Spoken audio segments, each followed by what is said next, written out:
नमस्कार दोस्तों, बेहद स्वागत है आपका वीर सूर्य टाइम्स में और मैं हूं आपके साथ तनु। आज वीर सूर्य टाइम्स की टीम पहुंची है बुलंदशहर के दरियापुर गांव में, जहां पर डॉक्टर वकील अहमद लगभग पिछले 21 साल से इलेक्ट्रोपैथिक क्लिनिक चला रहे हैं। तो आइए बात करते हैं डॉक्टर वकील अहमद से और जानते हैं कि होम्योपैथी और इलेक्ट्रोपैथी में क्या फ़र्क होता है और किस किस तरीके के पेशेंट्स डॉक्टर साहब अटेंड करते हैं। ये इलेक्ट्रो होम्योपैथी जो है ये 114 जड़ी बूटियों का अर्क होता है। और ये होता क्या है, लिम्फ और ब्लड बेसिस होता है। बड़ी से बड़ी बीमारी ठीक इसलिए होती है क्योंकि ये लिम्फ और ब्लड को क्योर करती है। 21वीं साल मुझे यहाँ चल रही है प्रैक्टिस करते हुए, लेकिन 21वीं साल में 6 साल मुझे इलेक्ट्रोपैथी दवाई इस्तेमाल करते हुए हुए हैं। और मैंने इलेक्ट्रो होम्योपैथी जब से शुरू करा है तो मुझे इसमें ऐसा वो दिखा कि भाई जो केस हमारे अदर पैथी में नहीं होते थे वो इस पैथी में हो रहे हैं। इसलिए मैंने 6 साल से टोटल में यही काम कर रहा हूँ। और इसके साथ साथ मुझे ये मिलता है कि भाई जब क्रॉनिक पेशेंट ठीक होता है और बीमारी रिपीट नहीं होती है तो एक अपने आप में तसल्ली भी मिलती है। केमिकल्स जो होते हैं मेडिसिन के अंदर वो व्हीकल होते हैं, वो बॉडी के अंदर जाके जमते हैं और उनमें कुछ दिन के बाद में होता है कि भाई दिमाग की नसें फटना, ब्लड प्रेशर हाई होना, गुर्दे खराब होना, लीवर खराब होना। आपने देखा होगा कि शुगर की दवाई किसी की चल रही है या हाई ब्लड प्रेशर की दवाई चल रही है, वो हर 5 साल में एक बीमारी जुड़ती चली जाती है। तो उस दवाई का या उस इलाज का फ़ायदा क्या हुआ जिससे बीमारी जुड़ रही हैं। तो आप इसको हम क्योरेबल मानते हैं? जी, ये हम क्योरेबल है? इंशाल्लाह हाँ क्योरेबल है, हुए हैं मरीज क्योरेबल। और उसी का नतीजा है कि जो हमने टोटल इलेक्ट्रो होम्योपैथी पे आ गए हैं, उसको एलोपैथी को छोड़ करके। और देखिए क्योरेबल इसलिए हैं इसमें क्योंकि ये इसके अंदर कोई केमिकल नहीं होता, सिर्फ डिस्टिल वाटर बेस होती है दवाई।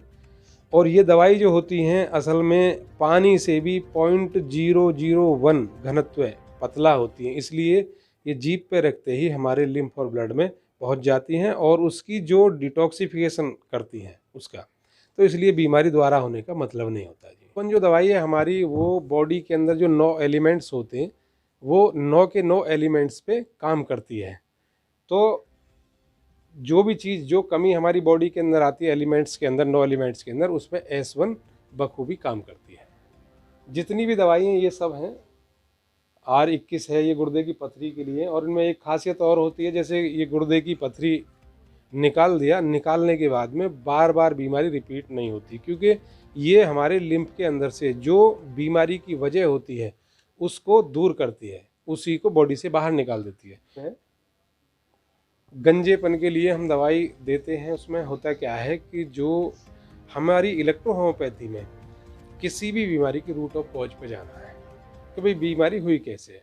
गंजापन जो होता है वो हमारे जो स्किन है सर की, उसके अंदर ब्लड सप्लाई कम होने की वजह से वहाँ के बाल टूटने लगते हैं। तो हमारी ये दवाई आती है, इसे हम डाल करके बनाते हैं, तेल में डाल करके बनाते हैं, उसे लगाने के लिए देते हैं तो बाल आ जाते हैं जिनकी जड़ होती है। होम्योपैथी और अदर पैथी में फ़र्क ये है कि जो अदर पैथी हैं उनकी जो रिसर्च हुई है वो हुई है बीमार पे, और हमारी जो इलेक्ट्रो होम्योपैथी है उसकी रिसर्च हुई है स्वस्थ आदमी पे।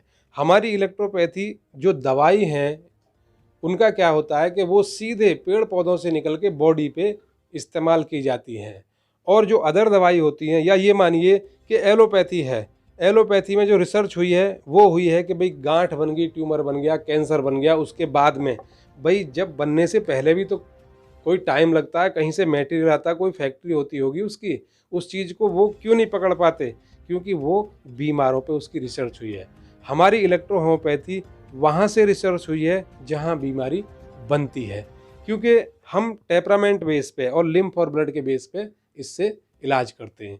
यही वजह है कि बीमारी जब बन गई तो वो लाइलाज हो गई, और बीमारी बनने से पहले अगर उसका इलाज हो गया तो बीमारी नहीं होगी और उसका आगे आने वाले टाइम में भी वो क्योर ही रहेगा।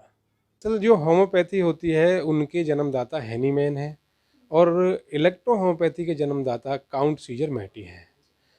होम्योपैथी जर्मन से चली हुई पैथी है और उसमें जो जानवरों के पार्ट्स भी होते हैं, सांप का जहर भी होता है, हर चीज़ से बनती है। लेकिन जो हमारी इलेक्ट्रो होम्योपैथी है वो इटली से चली हुई है और इसमें सिर्फ 114 पौधे होते हैं और इसमें डिस्टिल वाटर बेस होता है। इलेक्ट्रो होम्योपैथी में और होम्योपैथी में ये फ़र्क है, बाकी फ़र्क तो बहुत सारे हैं लेकिन मेनली